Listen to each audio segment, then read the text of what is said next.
आइए उज्जैन शहर के समाचारों से आपको अवगत करूं। आज सुबह से ही जन्माष्टमी पर्व महोत्सव की रौनक सड़कों पर नजर आई। समस्त मंदिरों में और विशेष तौर से वैष्णव मंदिरों को विशेष रूप से सजाया गया और बहुत अच्छे ढंग से, और दर्शकों की भी, भक्तों की भी भीड़ लगी रही। होना चाहिए जो अच्छा हुआ। अब यहाँ पर जन्माष्टमी पर्व का जो उत्साह हर साल नज़र आता था ना, इस साल नज़र नहीं आया। यह सब महंगाई के कारण जन्माष्टमी पर्व पर भी प्रभाव पड़ा। अब जो भी है, मनाया तो जाता है, औपचारिकता तो पूर्ण की जाती है। अब तो जितने भी घरों में भी है ना, वहाँ पर भी भगवान कृष्ण का 569वां अवतरण पर्व मनाया गया। बहुत अच्छा। यहाँ पर गोपाल मंदिर बड़े आकर्षक ढंग से सजाया गया था। वहाँ पर जन्मोत्सव शुरू होगा, 12 बजे आरती होगी और ये सारी प्रक्रिया से भीड़ इतनी, अभी से ही इतनी भीड़ नज़र आई कि जो पूरा परिसर है ना, गोपाल मंदिर परिसर बहुत छोटा पड़ने लगा। अब यहाँ पर हम एक बात ये बता दें कि हमारे यहाँ का प्रशासन है ना, भीड़ प्रबंधन करने में सक्षम नहीं है, या वो भीड़ प्रबंधन करना नहीं चाहता। मामला बड़ा विचित्र है। अब देखना पड़ेगा कि आखिरकार क्या होता है, क्या नहीं होता, क्यों नहीं होता। छतरी चौक में वाहन वालों ने कितना आतंक मचाया, कोई कुछ नहीं, वाहन आ भी जा रहे हैं, जा भी जा रहे हैं, दोनों साइड से वाहन चल रहे। अरे कुछ तो आप थोड़ा दिमाग से काम कर लीजिए।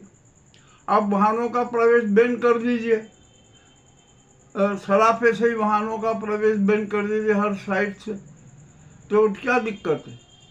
जो भक्त लोग हैं ना, उनको तकलीफ तो नहीं होगी ना। कोई टक्कर मार रहा है, कोई उनको अपशब्द कह रहा है, ये इन बातों से तो बच जाएंगे। खैर, अब ये प्रशासन का है, हम कुछ नहीं कह सकते। हमारा यहाँ के प्रशासन को और पुलिस को वास्तव में बधाई देना पड़ेगी। अब वो भी क्या करे, वो भी तो तनाव में है ना, कितनी ड्यूटी करे, कितना समय पूरे तैनात रहे। आखिरकार वो भी इंसान है ना, वो भी तो थक जाते हैं, तनावग्रस्त हो जाते हैं लंबी ड्यूटी से। खैर, अब ये पुलिस और प्रशासन को सोचना है, हमारी संवेदना भी उनके प्रति है, क्योंकि तनावग्रस्त रहते हैं ना, तो फिर कुछ नहीं सोचता है, कोई सुव्यवस्था उससे कोई सरोकार नहीं रहता है। यथास्थिति से ही वो प्रसन्न हो जाते हैं, ठीक है आज का दिन निकला। अब आइए जन्माष्टमी पर्व पर वीर गोगादेव जी की छड़ी निकलती।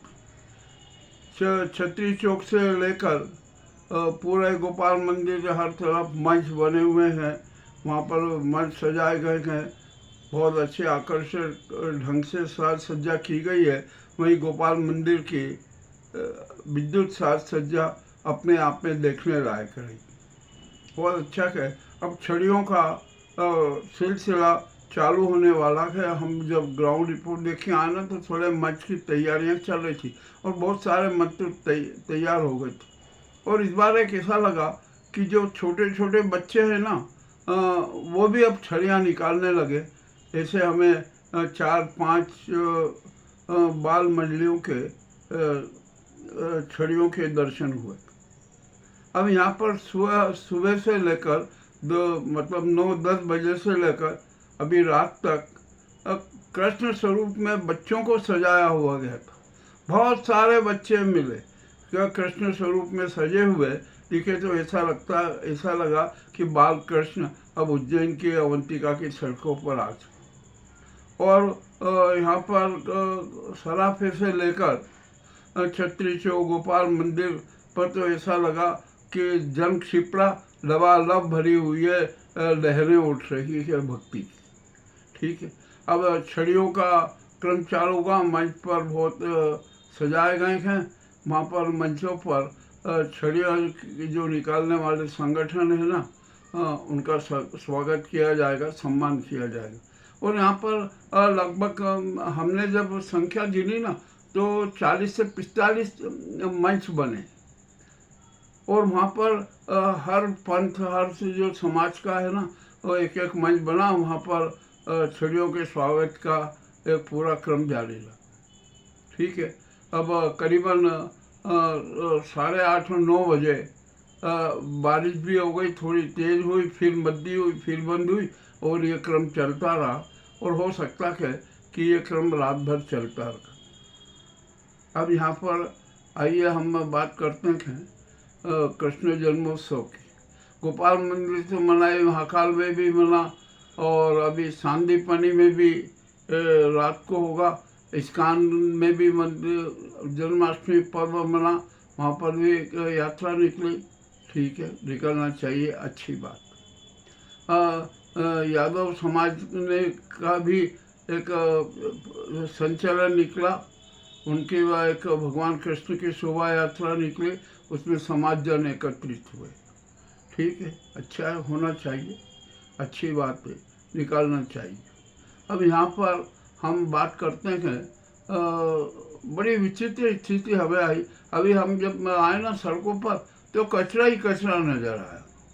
ये जितने दुकानदार हैं ना, ये दुकान बंद करने के बाद कचरा पूरा सड़कों पर फेंक देते हैं, और वही जो कचरा है ना, कभी गटरों में चला जाता है, उधर हो जाता है, और गटरें जाम हो जाती है।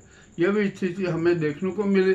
और ये आज की स्थिति नहीं, ये रोजाना की स्थिति है। तो सफाई व्यवस्था पर विशेष ध्यान देने की ज़रूरत है। अब आइए यहाँ पर क्या हुआ कि जयसिंहपुरा का रेलवे फाटक है, रेलवे क्रॉसिंग है, वहाँ पर एक युवक कुछ जा रहा था, तो वो गाड़ी से टकराया और उसकी घटना स्थल पर ही मौत हो गई। ये भी हुआ कोई, अब क्या दिक्कत है, होना है, अब होना है, जो कोई होने को तो कोई टाल ही नहीं सकता। और जन्म और मृत्यु हमारे हाथ में है नहीं, वो तो ऊपर वाले के हाथ में, वो जब चाहता है जब भी घटना घटित हो जाती है। अब यहाँ शहर में है ना, अराजकता का पूरा माहौल है। इतना अराजकता का माहौल देखिए, आपसे क्या कहें। बहुआयामी अराजकता यहाँ को, ऐसा कौन सा भी क्षेत्र नहीं है जहाँ पर सुव्यवस्था के दर्शन होते हैं। तो अब यहाँ पर, अरे ये तो सीएम का गृहनगर है, यहाँ तो सुव्यवस्था ऐसी चाक चौबंद होना चाहिए, परंतु यहाँ तो बहुआयामी अराजकता, और वो भी चरम पर नजर आ रही। ठीक है भाई, क्या कर सकते, जो है प्रशासन, पुलिस, नागरिक जो भी वो करे ना, वो सब माने। अब ये तो एक संस्कृति बन गई है, संस्कार बन गया है। अराजकता भी एक संस्कार है। और अतिक्रमण की स्थिति तो इतनी खराब है कि हद से ज़्यादा कुछ नहीं कह सकते। और गुंडा तक, भू माफिया, अन्य माफिया, नशा माफिया, सब में उन्माद है, उनको किसी का भय नहीं है। ठीक है, अब चलेगा, क्या कर सकते हैं। ये शहर है ना, अब ये पर्यटक स्थल हो गया, हो जाने दो। यहाँ पर महाकाल में भी कितनी प्रकार की कुव्यवस्थाएँ हैं, अव्यवस्थाएँ हैं, छात्र ठगी होती है, धनखोरी होती है। होगा वो महाकाल, जो महाकाल मंदिर में महाकाल तो है नहीं, एक वो व्यवसाय केंद्र बना हुआ है। धन को कमाओ, बस किसी भी तरीके से धन की बात करो, बाकी और कुछ भी बात मत करो। यहाँ हमारा महाकाल मंदिर समझती है ना, दर्शन व्यवस्था तक नहीं सुधार पा रही है। इससे बड़ी दुखद बात और क्या होगी। चलिए, ये जो उज्जैन की घटना है, गंभीर डैम की प्यास अभी बुझना संभव नहीं लग रही है, क्योंकि यहाँ पर जब तक इंदौर में वर्षा नहीं हुई तो यहाँ पर पानी कहाँ से आएगा। अभी नर्मदा को जोड़ने का कहना है, अरे नर्मदा से क्या होगा। अब जो एक सच्चा सुझाव था ना, आप गंभीर डैम का दूसरा चरण पूरा क्यों नहीं करवा रहे हैं, और नए नए घोषणाएं करना है, वो बांध बनाएंगे, वो बांध बनाएंगे, उससे कुछ नहीं होगा। गंभीर डैम का दूसरा चरण पूरा करना जरूरी है। मध्य प्रदेश सरकार, यहाँ का स्थानीय प्रशासन तुरंत केंद्र की जो सहायता से गंभीर डैम का दूसरा चरण पूरा किया। अभी रात के ठीक 12 बजे भगवान का, श्री कृष्ण का 569वां अवतरण पर्व मनेगा। कथाएं होगी, सब कुछ होगा, आरती होगी, प्रसाद वितरण भी हो रहा है, सब कुछ होगा। और भगवान कृष्ण का जो जन्मदिन मना, बहुत अच्छे ढंग से मना, शांतिपूर्वक मना, बड़े आस्था के साथ मना, यह हमारे लिए बहुत अच्छी बात। मैंने यहाँ पर देखा मदन मोहन जी में, श्रीनाथ जी में, पुरुषोत्तम जी में और लक्ष्मी जनार्दन मंदिर में, अन्य जगहों पर भगवान कृष्ण का जन्मोत्सव मनाया गया, मनाना चाहिए।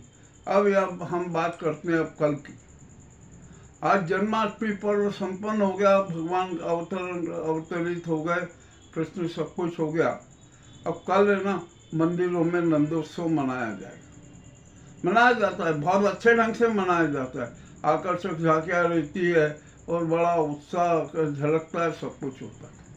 मगर इस बार एक देखने को एक समाचार आया है कि यादव समाज भी इस बार नंदोत्सव मनाएगा। ये पहली बार मनेगा यादव समाज का नंदोत्सव। अच्छा है, मनाना चाहिए, अच्छी परंपरा स्थापित की जा रही है, अच्छी बातें होना चाहिए। अब यहाँ पर हम एक बात और कहना चाहते हैं कि हम जब कृष्ण में इतनी भक्ति में लीन होते हैं ना, कृष्ण के प्रति अपना समर्पण तो जताते हैं, किंतु हम है ना सिर्फ खाली ये दिखावा करते हैं, हम कभी आत्मचिंतन करते ही नहीं है। सच्चे उपवास के साथ आत्मचिंतन करने को तो अपना पाप समझते हैं, अपराध समझते हैं। तो हमारा यही एक निवेदन है कि हम आज ही नहीं, जन्माष्टमी के दिन ही नहीं, हमेशा अपना आत्मचिंतन करते रहें और अपने अपने अपराध जानते रहे, क्योंकि हम तो अपने आप से ही दूर हो गए हैं। तो कम से कम आत्मचिंतन के मार्फत हम सत्य के नज़दीक पहुंच जाएंगे, हमारे कर्मों का हिसाब किताब भी हमारे सामने आ जाएगा और हम सत्य के प्रति समर्पित भी हो जाएंगे, ये भी जरूरी है। और आज को एक बात बता दूं, जन्माष्टमी है आज, और जो बड़े बड़े त्यौहार आते हैं ना, 9 यज्ञों की परंपरा है हमारे यहाँ। अब मैं यहाँ पर देखना चाहता हूँ, और मैंने जाकर देखा, मैंने कहा कहीं तो यज्ञ हो रहा होगा, परंतु जन्माष्टमी पर मुझे कहीं पर भी यज्ञ के दर्शन नहीं हुए। और शायद लोगों को पता भी नहीं है कि जन्माष्टमी, दीपावली, नवरात्रि, महाशिवरात्रि, होली, इन सब पर यज्ञ की परंपरा है, किंतु अब वो सब परंपरा हम भूलते जा रहे। अब क्या करें, कौन सिखाए, कौन बात बताए कि इस प्रकार का करना है? कोई बताने वाला नहीं है, सब अपने अपने स्वार्थ में लिप्त हैं, सब अपने अपने झांकियाँ सजाने में लिप्त हैं। और ये जो हमारी जो सनातन धर्म की परंपरा है ना, वो धीरे धीरे लुप्त होती जा रही है आज की। तो और एक सबसे बड़ी बात ये रहती है कि हम आज जन्माष्टमी हमने मनोई, भगवान कृष्ण का अवतरण पर्व मनाया, मगर हमें भगवान कृष्ण के दर्शन तो हुए ही नहीं। उनके विशाल स्वरूप के दर्शन तो और भी कठिन है। विशाल दर्शन के लिए, विशाल स्वरूप के दर्शन के लिए दिव्य दृष्टि चाहिए, किंतु हमारे यहाँ दिव्य दृष्टि का तो कोई कालम ही नहीं है। और कौन देगा दिव्य दृष्टि? ईश्वर ही दे सकता है, भगवान ही दे सकते हैं। उसने तो हमें है ना, जो भगवान कृष्ण ने मायावी चक्र जो सृजित कर रखा है ना, हम तो उसी में उलझे हुए हैं। स्वार्थ परख है, ये है, झूठ, जो भी हम कर सकते हैं, जो गलत कार्य है ना, सब हम उसी चक्र में डूबे हुए हैं। हमने आज तक, आज जन्माष्टमी पर्व है, कितने ये संकल्प लिया, आप ये बताइए कि हम सेवा भाव से काम करेंगे, मानवीय मूल्यों को महत्व देंगे, कट्टर राष्ट्रवादी होके रहेंगे, समाजवादी होके रहेंगे और सेवा भाव से काम करेंगे, संविधान के प्रति, कानून के प्रति और हमारे जो न्याय विधा है उसके प्रति और सच्चे आध्यात्म के प्रति सदा समर्पित रहेंगे। परंतु ऐसा कई भाव नज़र नहीं आया। ये मैं कोई आलोचना नहीं कर रहा हूँ, जो सत्य है ना वही सबके सामने रख रहा हूँ। और हम तो सच सबके सामने रखते हैं और बिना भूमिका के रख देते, और रखना भी चाहिए, क्योंकि हम जानते हैं कि सत्य ही ईश्वर है। और उसकी प्रस्तुति भी की ना, तो हमने ईश्वर की भक्ति की।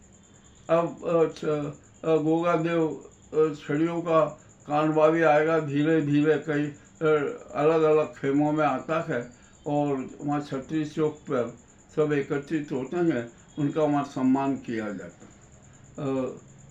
कल वीर गोगा जी की नवमी भी मनाई जाती है, सुबह सुबह पूजा अर्चना होती है। यह हमारा एक सांप्रदायिक सद्भाव है ना, सामाजिक समरसता का प्रतीक है। हम हर पंथों के जो धार्मिक समारोह होते हैं, विभूतियाँ होती है, उनको सम्मान करते हैं, उनके प्रति श्रद्धा अर्पित करते हैं। यह हमारे सनातन धर्म की विशेष संस्कृति है और इसी संस्कृति के कारण अब भारत विश्व गुरु के रूप में पूजा जाता है। आज हमने जो उज्जैन की प्रस्तुतियाँ दी ना, आपको कैसी लगी हमें अवश्य बताएं। हम तो यहाँ पर आपसे एक ही बात कहते हैं कि हम ये नहीं कहते कि आप हमारे चैनल को सब्सक्राइब कीजिए, लाइक कीजिए, नहीं। आप तो हमारे समाज जो प्रक्रिया है ना, उससे जुड़े रहिए भावनात्मक रूप से, हमें संवादों की प्रस्तुति करते रहिए और हमारे लिए यही उपकार है। यही आपका आशीर्वाद है। बहुत बहुत धन्यवाद।